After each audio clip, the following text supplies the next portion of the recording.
Good evening, folks, and welcome to Ghost Stories Live. Third installment of this new show. Thank you all for coming.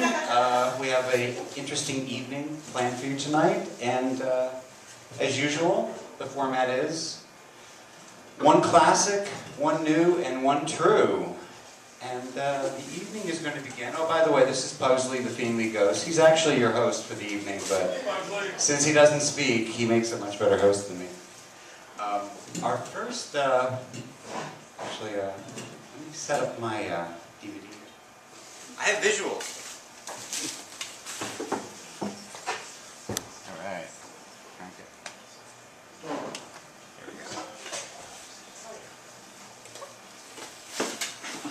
Worse than that. I actually have factual information too, which I probably should do there. Our first story is a classic ghost story by O. Henry.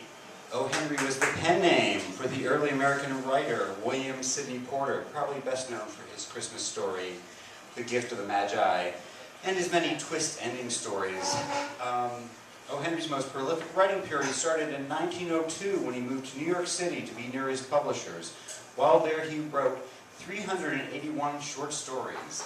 He wrote a story a week for over a year for the New York World Sunday magazine. His wit, characterization, and plot twists were adored by his readers, but often panned by critics. Tonight's story is set in the Lower West Side. It's called The Furnished Room, and it's going to be read by Blake Thompson, one of the founding members of Ghost Stories Live, and Patrice Miller. Patrice, lovely Patrice, is a theater maker, currently appearing in the Antrobus at the Brick.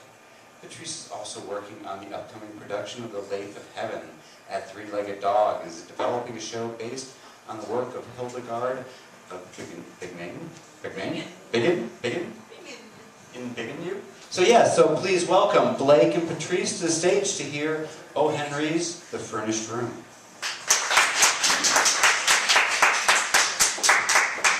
Thanks, Russell. Thank you, Russell. Oh, please call me Sid Marty. Thank you, Sid.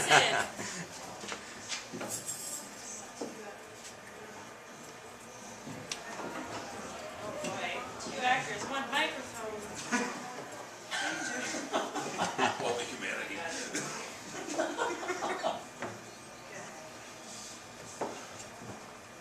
The Furnished Room.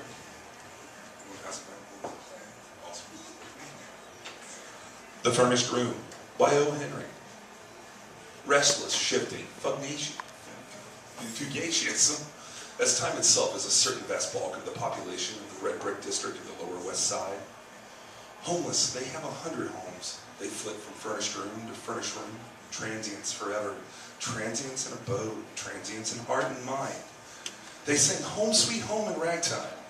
They carry their penates in a bandbox. Their vine is entwined about a picture hat. A rubber plant is their fig tree. Hence, the houses of this district, having had 1,000 dwellers, should have 1,000 tales to tell, mostly dull ones, no doubt. But it would be strange if there could be not found a ghost or two in the wake of all these vagrant guests. One evening, after dark, a young man prowled among these crumbling red mansions, swinging their bells. At the 12, he rested his lean hand baggage upon the step and wiped the dust from his hatband and forehead.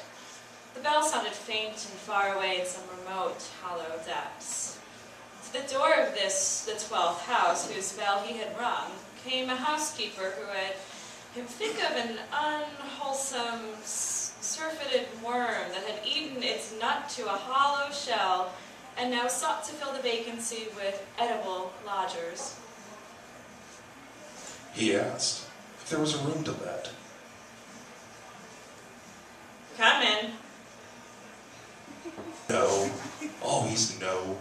5 months of ceaseless interrogation and the inevitable negative. So much time spent by day in questioning managers, agents, schools, and choruses. By night among the audiences of theaters. From all-star cast down to musicals so low that he dreaded to find what he most hoped for. He who had loved her best had tried to find her. He was sure. that censored disappearance from home. This great water-girt city held her somewhere, but it was like a monstrous quicksand, shifting its particles constantly, with no foundation, its upper granules of today buried tomorrow in ooze and slime. The furnished room received its latest guest with a first glow of pseudo-hospitality, a hectic, haggard, perfunctory welcome with the specious smile of a demi-rep. The sophistical comfort came in reflected gleams from the decayed furniture, the ragged brocade upholstery of a couch and 2 chairs, a foot-wide cheap pier glass between the 2 windows, from 1 or 2 gilt picture frames, and a brass bedstead in a corner. The guest reclined, inert, upon a chair, while the room, confused in speech as though it were an apartment in Babel, tried to discourse to him of its diverse tension. A polychromatic rug, like some brilliant flowered rectangular tropical islet, lay surrounded by a billowy sea of soiled matting. Upon the gay papered wall were those pictures that pursue the homeless, one from house to house, the Huguenot lovers, the first quarrel, the wedding breakfast, Psyche at the fountain. The mantel's chastely severe outline was ingloriously veiled behind some pert drapery drawn rakishly askew, like the sashes of the Amazonian ballet. Upon it was some desolate flotsam cast aside by the room's maroon, when a lucky sail had borne them to a fresh port, a trifling vase or 2, pictures of actresses, a medicine bottle, some stray cards out of the deck. One by one, as the characters of the cryptograph became explicit, the little signs left by the furnished room's procession of guests developed a significance. The threadbare space in the rug in front of the dresser told that lovely women had marched in the throng. Tiny fingerprints on the wall spoke of little prisoners trying to feel their way to sun and air. A splattered stain rang like the shadow of a bursting bomb, witnessed where a hurled glass or bottle had splintered with its contents against the wall. Across the pier glass had been scrawled with a diamond in staggering letters the name, Marie. It seemed that the succession of dwellers in the furnished room had turned in a fury, perhaps tempted beyond forbearance by its garish coldness, and wreaked upon it their passions. The furniture was chipped and bruised, the couch distorted by bursting springs, seemed a horrible monster that had been slain during the stress of some grotesque convulsion. Some more potent upheaval had cloven a great slice from the marble mantel. Each plank in the floor owned its particular cant and shriek, as from a separate and individual agony. It seemed incredible that all this malice and injury had been wrought upon the room by those who called it, for a short time, their home. Yet it may have been the cheated home and state surviving blindly. The resentful rage at false household gods that had kindled their wrath. A hut that is our own, we can sweep and adorn and cherish. The young tenant in the chair allowed these thoughts to file, soft-shod, through his mind, while there drifted into the room furnished sounds and furnished scents.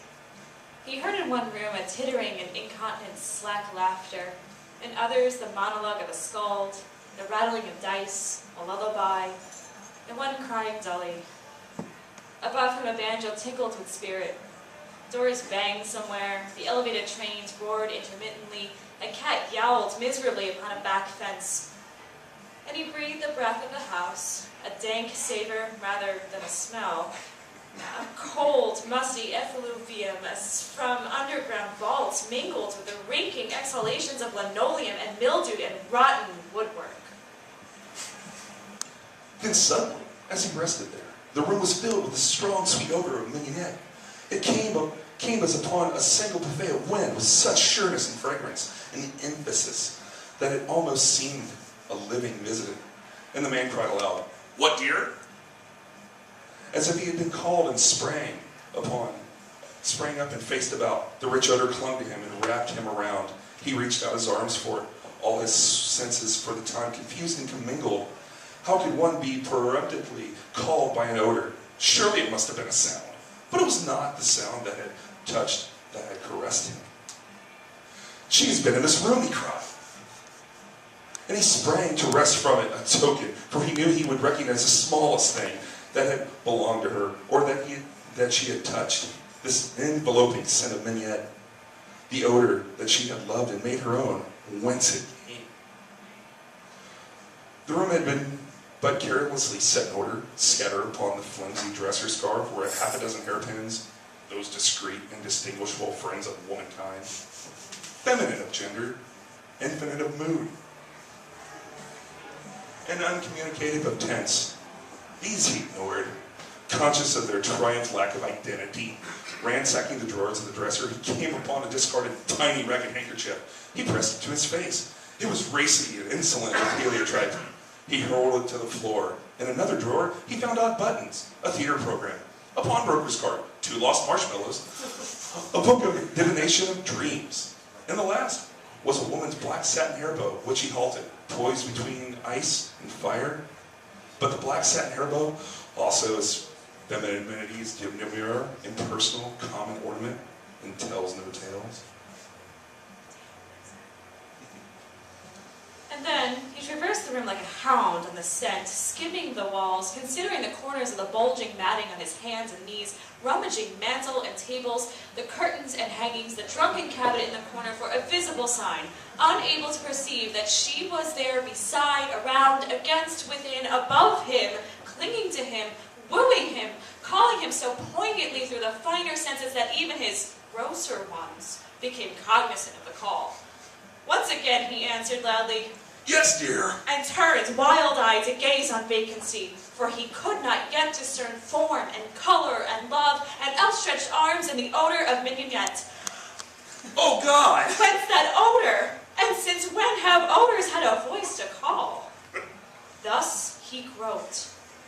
He burrowed in crevices and corners and found corks and cigarettes. These he passed in passive content. But once he found in a fold of the matting a half-smoked cigar, and this he grabbed beneath his heel with a green and trenchant oath. He sifted the room from end to end. He found dreary and ignoble small records of many peripatetic tenants, but of her whom he sought, and of who may have lodged there, and whose spirit seemed to hover there, he found no trace. And then he thought of the housekeeper. He ran from the haunted room, downstairs into a door that showed a crack of light. She came out to his knock. He smothered his excitement as best he could. "Will you tell me, madam?" he besought her. "Who occupied the room I have before I came?" Yes, sir. I can tell you. Again. 'Twas Sprawls and Mooney, as I said. Miss Bretta Sprawls, it was in the theaters, but Mrs. Mooney she was. My house is well known for respectability. The marriage certificate hung, framed, on a nail, over. What kind of lady was Miss Sprawls? And looks, I mean. Why, black-haired, sir. Short and stout with a comical face. They left a week ago Tuesday. And they occupied, and before they occupied it? Why, there was a single gentleman connected with the draying business. He left owing me a week. Before him was Mrs. Crowder and her 2 children. That stayed 4 months. And back of them was Mr. Doyle, whose sons paid for him. He kept the room 6 months. That goes back a year, sir. And further, I do not remember. He thanked her and crept back to his room. The room was dead. The essence that had vivified it was gone. The perfume of mignonette had departed. In its place was the old, stale odor of moldy house furniture, of atmosphere and storage. The ebbing of his hope drained his faith. He sat staring at the yellow, singing gaslight. Soon he walked to the bed and began to tear the sheets into strips. With the blade of his knife, he drove them tightly into every crevice around windows and door. When all was snug and taut, he turned out the light, turned the gas full on again, and laid himself gratefully upon the bed. It was Miss McCool's night to go. with the can for beer. So she fetched it and sat with Miss Purdy in one of those subterranean retreats where housekeepers foregather and the worm dieth seldom. I rented out my third room back this evening, said Mrs. Purdy, across a fine circle of foam. A young man took it. He went up to bed 2 hours ago. Now did ye, Miss Purdy, ma'am? Said Miss McCool with intense admiration. You do be a wonder for written rooms of that kind. And did you tell him then? She concluded in a husky whisper, laden with mystery. Rooms, said Mrs. Purdy in her furriest tones, are furnished for to rent. I did not tell him, Mrs. McCool. Ah, 'tis right ye are, ma'am. 'Tis by written rooms we keep alive. Ye have the real sense for business, ma'am. There be many people who will reject the renting of a room if they be told a suicide had been there after dying in the bed of it. As you say, we has our living to be making, remarked Mrs. Purdy. Yes, ma'am, 'tis true. 'Tis just 1 week ago this day. I helped you lay out the 3rd floor or back. Pretty slip of a Colleen she was to be killing herself with the gas. Sweet little face she had, Miss Purdy, ma'am. She'd have been called handsome, as you say, said Mrs. Purdy, assenting, but critical. But for that mole she had a-growing by her left eyebrow. Do fill up your glass again, Mrs. McCool. The end.